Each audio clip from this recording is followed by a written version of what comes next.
A very good morning to all of you. I am Dr. Anjita and you all are welcome to Zumexa classes. आज के इस lecture में हम लोग बात करने जा रहे हैं क्लास 11 हिस्ट्री एनसीईआरटी के चैप्टर नंबर 7 के बारे में। तो इस चैप्टर में हम लोग बात कर रहे हैं चेंजिंग कल्चरल ट्रेडिशन। तो इसका ये पार्ट 2 है। Let's start. अगर आपका कोई डिटेल सवाल है तो आप मुझे इस ईमेल एड्रेस पर मेल कर सकते हो। ये मेरा इंस्टाग्राम हैंडल है और ये मेरे टेलीग्राम चैनल का लिंक आपको दिया गया है। तो मेरे टेलीग्राम चैनल पर आपको मेरे सभी लेक्चर्स के पीडीएफ मिलते हैं जिनको आप रिवीजन के लिए डाउनलोड कर सकते हो। तो जैसा कि हम लोग बात कर रहे हैं कि क्लास 11 की इस हिस्ट्री एनसीईआरटी में, जो कि एक न्यू एनसीईआरटी है हिस्ट्री की, इसमें हम लोग जो बात कर रहे हैं कुछ इसमें हम जो है वर्ल्ड हिस्ट्री के चैप्टर्स को पढ़ रहे हैं। तो ये चैप्टर है, ये भी वर्ल्ड हिस्ट्री से रिलेटेड है। तो इस चैप्टर में हम लोग बात कर रहे हैं कि किस तरीके से जो चेंजिंग ट्रेडिशन थे ओवर द टाइम, उन सारे ट्रेडिशंस ने किस तरीके से यूरोपियन कंट्रीज़ में चेंजेस लेकर आए।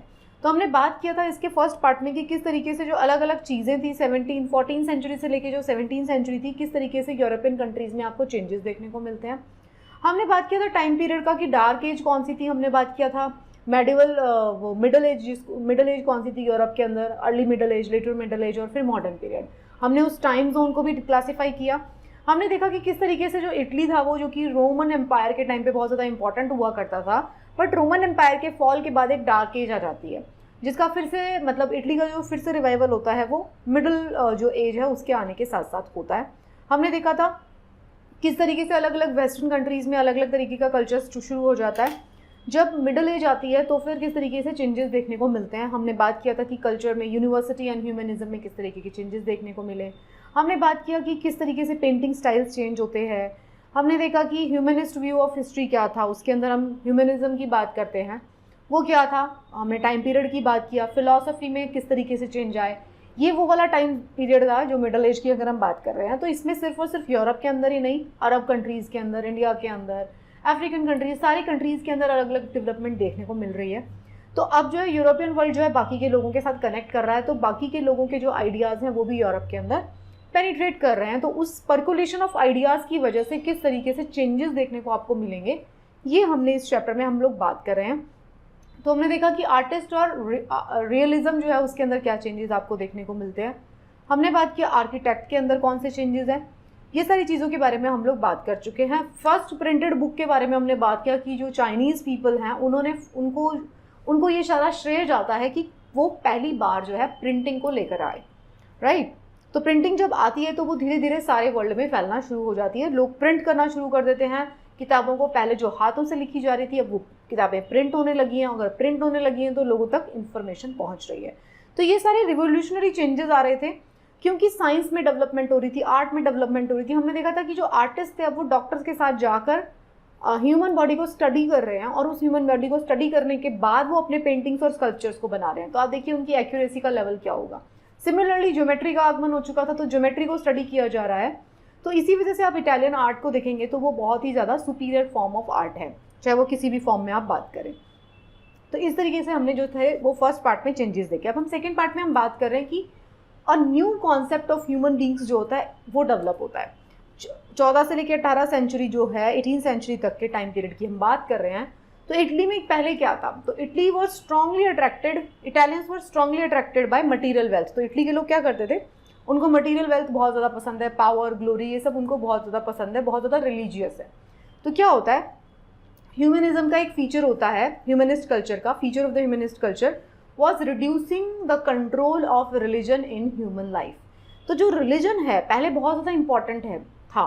तो रिलीजन जो है कि वो रिलीजियस टेनेट्स जो लिखे हुए हैं कि भाई ये ऐसा होना चाहिए, वो वैसा होना चाहिए, वही लोगों की लाइफ को गवर्न करता था पहले।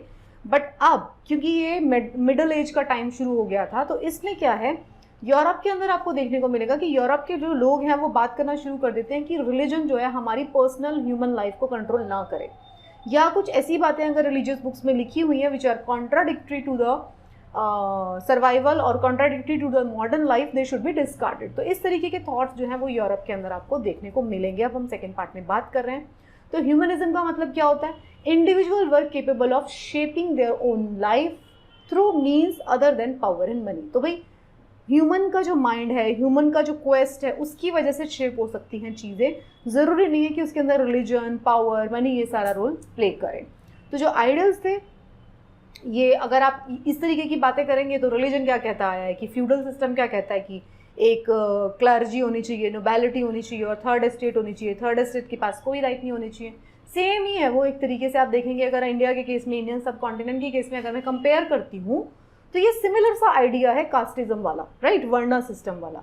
तो सिमिलरली हम लोग वर्णा सिस्टम से जूझ रहे थे और अभी भी जूझ रहे हैं। तो सिमिलरली यूरोपियन कंट्रीज जो है उसमें ये क्लर्जी और रेसिज्म, इन सारी चीज़ों से वो जूझते हैं। तो हम अभी बात करेंगे कि किस तरीके से प्रोटेस्टेंट्स भी आएंगे अब, राइट। तो एस्पिरेशन, अब ये तो हमने बात किया कि जनरली ह्यूमन बींग्स के माइंड में क्या चल रहा है। अब विमेन जो थी वहाँ की, उनके भी अपने अलग एस्पिरेशन थे। विमेन जो थे उसके पास, जो महिलाएं थी, जो लड़कियां थी, उनके पास कोई राइट्स नहीं है।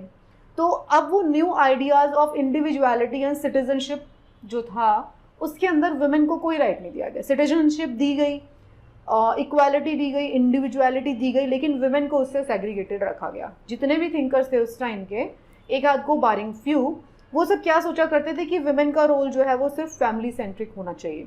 उनका जो लाइफ का मेन पर्पस होना चाहिए टू रेज द फैमिली।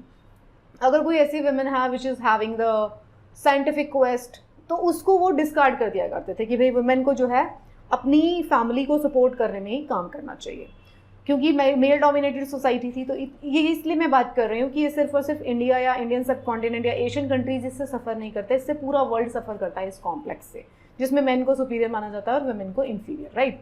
तो जो वुमेन, जब शादियाँ हुआ करती थी, जो शादी के अंदर जो डॉरी आता था, उस डॉरी को कहाँ यूज़ किया जाता था? जिस भी बंदे से उसकी शादी हुई है उसके बिजनेस के अंदर उसको यूज़ कर लिया जाता था। इस टाइम पे आपको ये भी देखने को मिलेगा कि जो शादियाँ होती थी वो बेसिकली बिजनेस अलायंस होते थे। राजा रजवाड़ों के टाइम पे आपने इंडिया के केस में भी देखा था, तो शादियाँ होती थी वो बेनिफिशियल अलायंसेस होते थे। एक राजा ताकि दूसरे राजा के ऊपर अटैक ना करे तो वो अपनी बेटी उसको दे दिया करता था शादी में। तो इस तरीके से जो होती थी शादियाँ हुआ करती थी। तो सिमिलरली यूरोप के अंदर भी बिजनेस अलायंसेस हुआ करते थे शादी के नाम पर। जिसके पास डॉरी नहीं होता था, जिसके फादर के पास डॉरी नहीं है अपनी बेटी को देने के लिए, उसको भेज दिया जाता था नन बनने के लिए, राइट। तो अगर कोई ऐसी लेडी है जिसकी जो अपनी जो लाइफ है, जो एक नॉर्मल लाइफ है, उसको एंजॉय कर पाती है, तो इसका मतलब उसके डैड के पास बहुत सारा डॉरी होगा जो उसने उसको दिया गया। तो इस तरीके की चीज़ें जो है आपको यूरोपियन सोसाइटी में देखने को मिलेंगी पहले। उसके बाद भी मतलब मिडिल एज में भी वुमेन को इतने राइट्स नहीं दिए गए।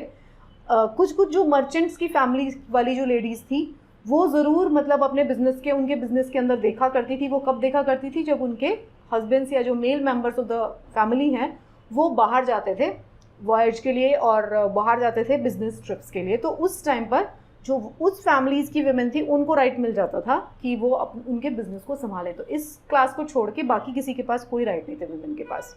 जो कुछ वो विमेन थी, मैंने बोला कि इंटेलेक्चुअली साउंड तो होंगी, कुछ तो इंटेलिजेंट होंगी, हमेशा से रही हैं, जो बहुत ज़्यादा क्रिएटिव थी, सेंसिटिव थी about the importance of humanist education.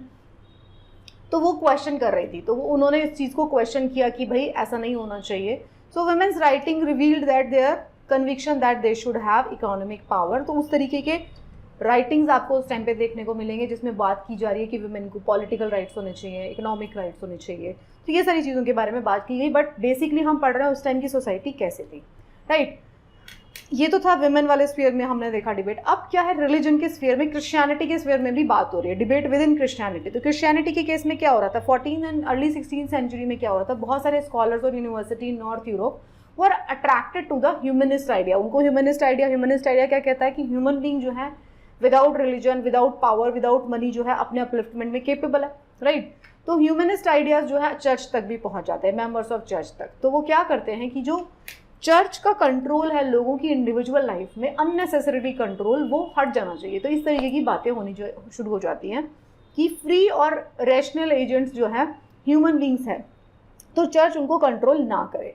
तो ओवर इंटेलिजेंस जो होता था चर्च का, उसको कम करने की बात की जाती है। तो जो ओवर इंटेलिजेंस ऑफ चर्च है उसी को कम करने के लिए, अब आप सोचिए कि अगर चर्च का इंटेलिजेंस कम होगा तो सारे लोग उसको सपोर्ट ही करेंगे ना। जो थर्ड एस्टेट की बात सोचिए, जो पीजेंट्स हैं वो बोलेंगे कि नहीं नहीं हमें क्यों टैक्स देना है, हमें क्यों चर्च को भी टैक्स देना है, क्यों हमें अपने लॉर्ड को टैक्स देना है। तो वो सब उसको सपोर्ट करेंगे। तो इस तरीके के आइडियाज़ को किसने सपोर्ट किया? कॉमन लोगों ने सपोर्ट किया। चर्च जो है वो कंट्रोल ना करे इस आइडिया को, कौन लोग सपोर्ट करें? कॉमन लोग सपोर्ट करेंगे। क्या क्लर्जी उसको सपोर्ट करेगी? नोबेलिटी सपोर्ट करेगी? नो, क्योंकि उनको तो उसी से फ़ायदा होता है। तो जिस लोगों को उससे नुकसान होता है वही क्लास उसको सपोर्ट कर रही है। जर्मनी में 1517 के अंदर मार्टिन लूथर नाम के जर्मन मॉन्क थे, उन्होंने लॉन्च किया है campaign against the Catholic church. उन्होंने बोला कि भाई जो पर्सन है डिड नॉट नीड प्रीस्ट और the establish connect with God. अपनी ज़िंदगी को चलाने के लिए उसको प्रीस्ट नहीं है कि वो उसका गॉड के साथ कनेक्ट कराएगा, वो खुद भी कनेक्ट कर सकता है। वो वाले आइडियाज़ आए।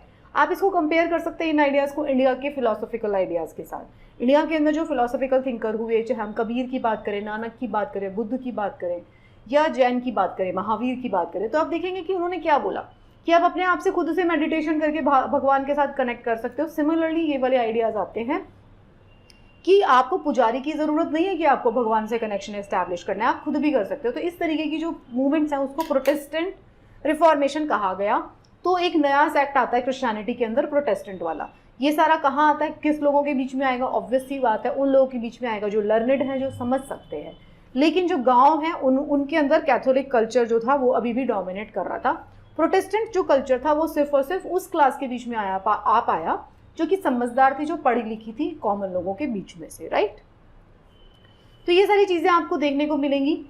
मर्चेंट जो है इसको बैक कर रहे हैं क्योंकि उनको फालतू में बहुत ज़्यादा टैक्स देना पड़ रहा है। तो ये सारी चीज़ें हम कहाँ देखने को मिलेंगी? बेसिकली उन जगहों पर जहाँ पे लोग पढ़े लिखे हैं, उन जगहों पे ये सारी चीज़ें देखने को मिलेंगी। तो radicalism merged with the resistance of Protestant in the France. Protestants जो थे वो started claiming the right of people to remove an oppressive ruler and to choose someone of their own liking। वो कहते थे कि भाई हमें हेरिडिटरी रूलर क्यों चाहिए, हम अपना रूलर खुद ढूंढ सकते हैं। तो इस तरीके की बातें होना शुरू हो जाती है। इंग्लैंड के अंदर क्या होता है, वो बिल्कुल हटा देते हैं कि भाई हम पोप की बात नहीं मानेंगे, पोप सुप्रीम नहीं है, हम अपने किंग और क्वीन जो है उसको सुप्रीम मानेंगे। तो इस तरीके की चीज़ें आपको यहाँ पर देखने को मिलेंगी। फिर आता है एक और साइंटिफिक स्फीयर में क्या हो रहा था, कोपरनिकन रिवोल्यूशन की हम बात करते हैं, जो मैंने स्टार्टिंग में भी आपको बताया था। अभी तक क्या होता था, क्रिश्चियनिटी जो थी वो बिलीव करती थी कि जो अर्थ है वो सेंटर है, बाकी के सारे प्लैनेट्स इंक्लूडिंग सन जो है अर्थ के चारों तरफ चक्कर लगाते हैं। कोपरनिकस ने बोला कि भाई प्लैनेट्स जो हैं वो सारे के सारे सन के चारों तरफ चक्कर लगाते हैं और अर्थ जो है वो भी एक प्लैनेट है, तो वो भी चर्च के चारों तरफ चक्कर लगाता है। तो उसने पहली बार, इससे भी पहले एक और साइंटिस्ट थे, उन्होंने भी आइडिया दिया था, बट इन्होंने इसको पूरे फैक्ट्स के साथ बताया। तो आप एक बार सोच के देखिए कि ये एकदम से रेडीली लोगों ने आइडिया एक्सेप्ट कर लिया होगा, एकदम से अपसाइड डाउन आइडिया दे दिया उन्होंने कि हम चक्कर नहीं लगाते, मतलब सन हमारे चारों तरफ चक्कर नहीं लगाता, हम चक्कर लगाते हैं सन के चारों तरफ।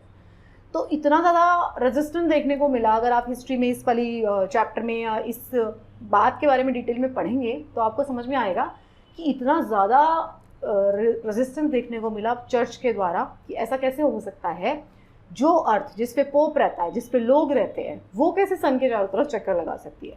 बिकॉज वी आर सुप्रीम, हम ह्यूमन नहीं है इसलिए हम सुप्रीम है, तो हमारी अर्थ जो है किसी के चारों तरफ चक्कर नहीं लगाएगी, सन जो है हमारी तरफ चारों तरफ चक्कर लगाता है। तो स्टार्टिंग में मतलब इसको डेथ का थ्रेट भी आ गया था।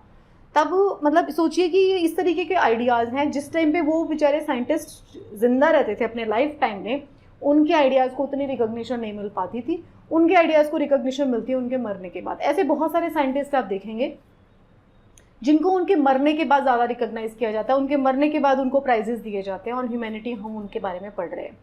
तो सिंस हम हिस्ट्री पढ़ रहे हैं तो हम इस टॉपिक के बारे में बात कर रहे हैं। जब साइंस पढ़ेंगे तो अलग अलग मैं आपको साइंटिस्ट बताऊंगी कि कौन कौन से ऐसे साइंटिस्ट थे जिनको अपनी लाइफ टाइम में रिकॉग्निशन नहीं मिलता, उसके बाद मिलता है उसी काम के लिए। तो हो सकता है कि आपके दिमाग के अंदर जो थॉट है, जो आइडिया है, वो आपके कंटेम्प्रेरी लोगों को नहीं समझ में आ रहा। हो सकता है आपका आइडिया इतना ज़्यादा एडवांस हो कि आपकी बाद वाली जनरेशन्स को वो समझ में आए। तो ये पॉसिबिलिटी है। तो अगर लोग आपके आइडियाज़ को डिस्कार्ड करते हैं तो इसका मतलब ये मत सोचिए आपका आइडिया गलत है या आपके दिमाग में जो थॉट आया, जो कॉन्सेप्ट है वो गलत है, लोगों को समझ में नहीं आ रहा, ये भी हो सकता है। तो ऐसा हुआ कोपरनिकस के केस में, राइट। गैलीलियो जो है इन्होंने कंफर्म किया the notion of dynamic world in his work of motion. Newton आते हैं इस टाइम पे, ग्रेविटेशनल के लॉज देते हैं। तो इस टाइम पे क्या है, साइंटिफिक डेवलपमेंट हो रही है, साइंटिफिक टेम्पर डेवलप हो रहा है। ऑल्दो उसको बहुत जल्दी से एक्सेप्ट नहीं किया जा रहा, रेजिस्टेंस मिल रहा है, बट वो हो रहा है। तो साइंटिफिक रिवोल्यूशन जो है आपको इस टाइम पर देखने को मिलेगा, राइट। तो this new approach is labelled as scientific revolution.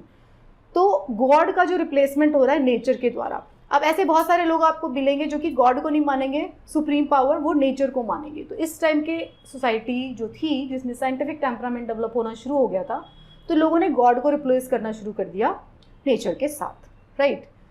Renaissance है, European renaissance in the 14th century. क्या है ये? जो अर्ली सेंचुरीज थे वो अपने आप को had been familiar with the Greek and Roman culture. तो रिलीजन जो है had continued to be very important part of the people's life, right. सबकी ज़िंदगी में था, इंपॉर्टेंट था, अभी भी रिलीजन अभी भी है। मतलब तब की बात सोचिए, 14 से 18 सेंचुरी की बात कर रहे हैं, अब की सेंचुरी की बात कर लो, अभी भी रिलीजन इंपॉर्टेंट है। कितने सारे लोगों की लाइफ में रिलीजन इंपॉर्टेंट है, सभी की लाइफ में। चाहे आप रिलीजन को ज़रूरी नहीं है कि आप एक कि मैं शंकर भगवान का भक्त हूँ या मैं अल्लाह का भक्त हूँ या जो भी है, लेकिन ऐसा नहीं है। बट रिलीजन आपकी लाइफ को डोमिनेट करता है, चाहे आप नेचर को अपना गॉड मानते हैं, राइट, सुप्रीम पावर, तो आपके कुछ थॉट्स होते हैं। तो सबकी लाइफ में रिलीजन जो था वो इम्पॉर्टेंट था। तो जो कल्चर जो चेंजेस होते हैं यूरोप में at this time were not shaped only by classical revolution civilisation of the Rome and Greece. Technology और स्किल जो है वो भी रिस्पॉन्सिबल है लोगों के जीवन में चेंजेस लाने में। तो ये हमने देखा। क्लासिकल चेंजेस क्या थे? रोमन एम्पायर वाली जो चीज़ें थी उसको रिवाइव किया गया, क्लासिकल चेंजेस। और जो नई टेक्नोलॉजी और स्किल डेवलप हो रहे हैं और जो साइंटिफिक रिवोल्यूशन हो रहे हैं, उन सारी चीज़ों ने मिल के ह्यूमन बींग्स के ज़िंदगी में चेंजेस लेकर आए। तो ये सारी चीज़ें हैं। तो जो वर्ल्ड है अब क्या हो गया था, बहुत ज़्यादा कनेक्ट हो गया था आपस में। अरब कंट्रीज़ में क्या हो रहा है हमें पता चलना शुरू हो गया था, एशियन कंट्रीज़ में क्या हो रहा है, चाइना में क्या हो रहा है। तो आपस में लोग ट्रैवल कर रहे हैं, इंजन आ चुके हैं, बेटर इंजन आ चुके हैं, जिसकी वजह से ट्रैवल जो है टाइम रिड्यूस हो गया है, तो लोग ज़्यादा फ्रीक्वेंटली ट्रैवल कर पा रहे हैं। तो ये सारी चीज़ें हो जाती हैं जिसकी वजह से एक दूसरे के साथ आइडियाज़ एक्सचेंज होते हैं। रिलीजन जो है अब प्राइवेट और पब्लिक लाइफ सेपरेट हो जाती है। पब्लिक लाइफ वो है जिसको गवर्नमेंट गवर्न करती है, प्राइवेट लाइफ वो है जो आपकी खुद की निजी ज़िंदगी है। तो इस लोगों को समझ में आना लग जाता है कि भाई ये दोनों चीज़ों में फ़र्क है। तो अगर हम कंक्लूजन देखते हैं तो डिफरेंट जो यूरोप के रीजन थे वो अलग अलग वर्ल्ड के रीजन के साथ कनेक्ट कर रहे थे, एक दूसरे के साथ कनेक्टिविटी बढ़ रही थी, इसकी वजह से आइडियाज़ एक्सचेंज होते हैं। साइंटिफिक टेम्परामेंट डेवलप हो रहा है, इसकी वजह से आइडियाज एक्सचेंज होते हैं। और इन सारी चीज़ों की वजह से रिलीजन, कल्चर, आर्ट, आर्किटेक्ट, इन सारी चीज़ों में चेंजेस आपको देखने को मिलते हैं। ये इस पूरे चैप्टर में हमने देखा कि किस तरीके से क्या क्या चीज़ें एक दूसरे के साथ कनेक्टेड हैं जिसकी वजह से चेंजेस देखने को मिल रहे हैं। आई होप आपको ये चैप्टर अच्छे से समझ में आया होगा। इस चैप्टर में आपको एज सच कुछ बहुत ज़्यादा नहीं समझना था, बट आपको कनेक्ट करने थे डॉट्स। एक दूसरे डॉट्स को जब आप कनेक्ट करते हो तो जब आप अपनी खुद की इंडिया की हिस्ट्री पढ़ोगे तो आपको समझ में आएगा कि क्यों इंडिया की हिस्ट्री वर्ल्ड हिस्ट्री के साथ इन्फ्लुएंस होती है। और सिर्फ इंडिया की नहीं, यूरोप की हिस्ट्री पढ़ रहे हो तभी भी आप देख रहे हो कि चाइना के साथ इन्फ्लुएंस है, अरब वर्ल्ड के साथ इन्फ्लुएंस है। तो एक दूसरे को इन्फ्लुएंस करती हैं सारी की सारी चीज़ें। तो थैंक यू सो मच, पढ़ते रहिए। अगर आपको लेक्चर्स पसंद आ रहे हैं तो बाकी लोगों को ज़रूर बताएं and best of luck for your preparation.